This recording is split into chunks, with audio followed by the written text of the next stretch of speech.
Assalamualaikum warahmatullahi wabarakatuh. Perkenalkan, nama saya Ustatul Husna, NIM 20042291, Program Studi Ilmu Administrasi Negara.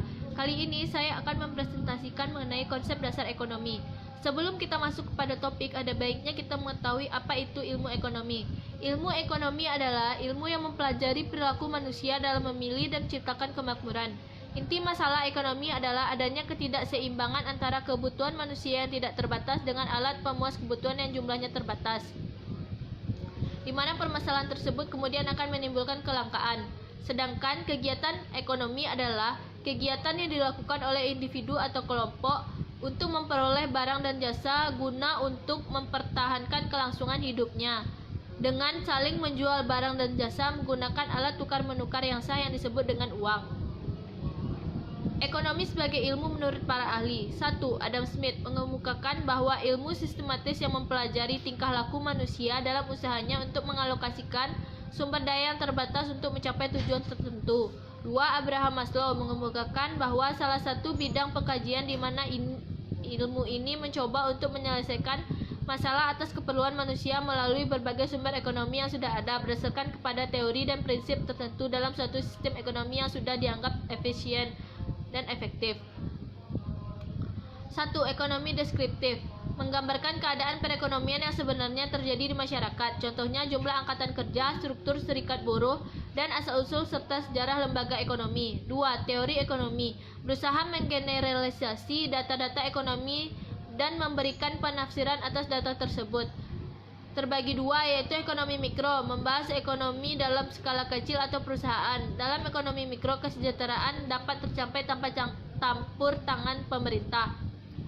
Ekonomi makro membahas ekonomi secara nasional atau negara. Dalam ekonomi makro, perlu adanya campur tangan pemerintah atau kines.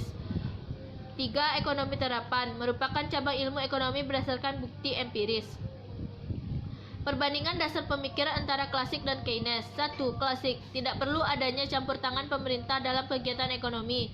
Campur tangan pemerintah hanya dibatasi pada kegiatan pertahanan, keamanan, hukum, dan peradilan, serta penyediaan prasarana umum yang tidak dapat disediakan oleh swasta.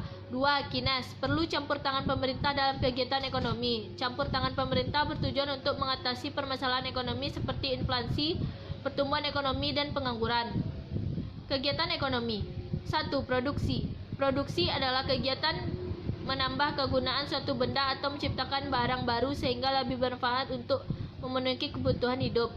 Kegiatan menambah manfaat barang produksi dibedakan menjadi dua, yaitu 1. Barang terbagi dua, yaitu menjadi barang modal dan barang konsumsi.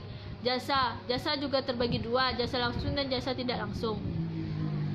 Barang modal adalah barang yang digunakan untuk menghasilkan barang berikutnya, contohnya seperti kayu.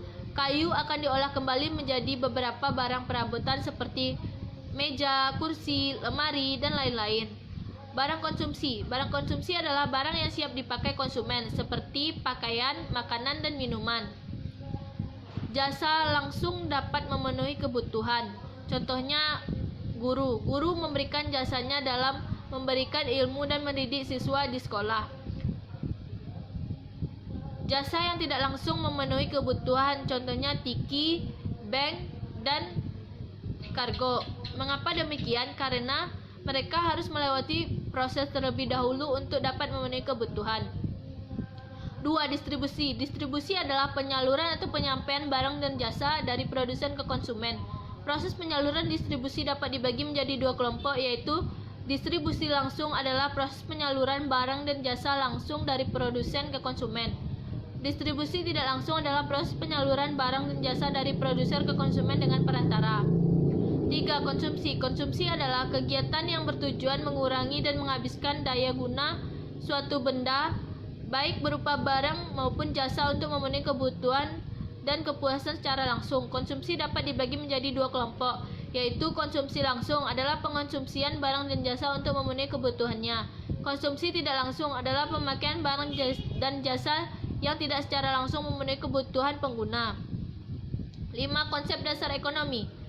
1. Konsep scarcity. Dalam ilmu ekonomi diungkapkan setelah disadari adanya kenyataan bahwa tidak akan pernah ada sumber daya yang cukup untuk semuanya. Itulah sebabnya sumber-sumber daya yang dimiliki harus dikelola dengan sebaik-baiknya. Dengan adanya kelangkaan, Diikuti juga dengan adanya skala prioritas dan pilihan.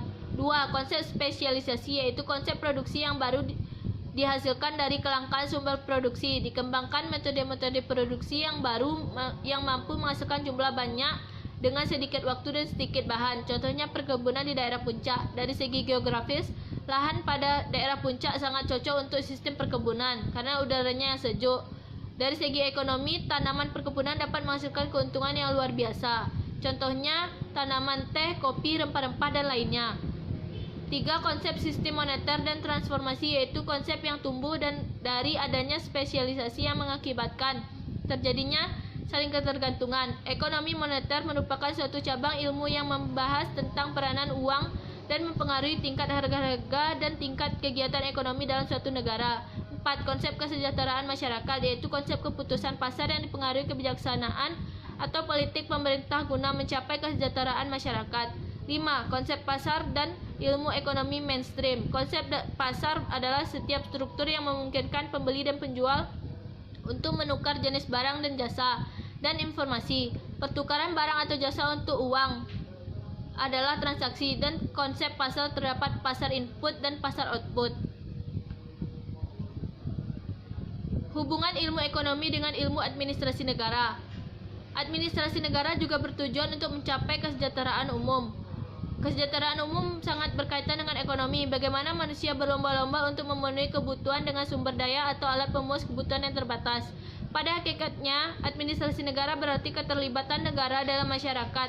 Orientasi administrasi negara adalah non-profit. Di sini terlihat bahwa pelaku administrasi negara berusaha menciptakan pengaturan agar suatu lembaga non-profit oriented mampu menciptakan kemakmuran pada masyarakat tanpa menghasilkan kerugian bagi lembaga itu sendiri. Contohnya, Puskesmas dan kantor pos. Kesinergian ilmu ekonomi dan ilmu administrasi negara sangat berperan di sini.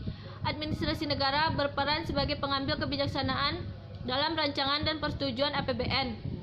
Begitu pula sebaiknya. Ilmu ekonomi menentukan para alat administrasi negara dalam menentukan APBN. Sekian, terima kasih presentasi dari saya. Apabila ada kata yang salah, mohon dimaafkan. Wassalamualaikum warahmatullahi wabarakatuh.